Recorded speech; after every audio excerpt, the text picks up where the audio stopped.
हे जय जोहर संगवारी हो हमन हवन अपन गणेश के पंडाल में हमन सुते रहे अंदर तो सूरज है देख डरी ठगला के उठ के ये देख तो कैसे भागत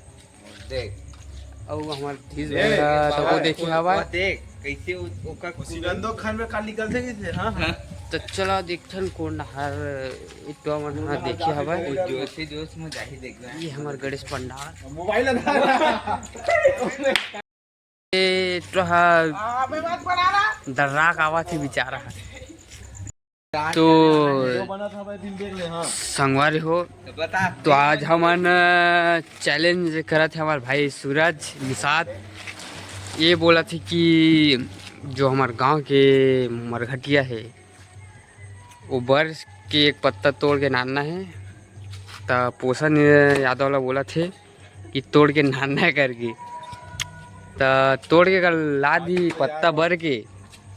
तेला इनाम दे जाही 100 रुपया 100 और ये जाए बार राजी है तो चलो देखथन एक हर मन के चैलेंज कि जीत पाती कि नहीं सूरज निषाद चलो तो तैयार होता ये हर हमर तरिया जाए के रोड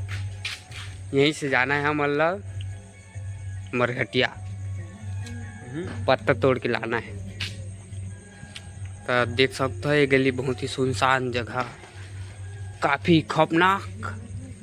बहुत ही जंगल से घना तो इसी रास्ते से उनको जाना है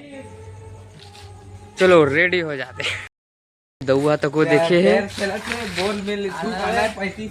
कौन डार देखे इसका मंजूर करता है चल आओ साथ ना चल तो चल चलो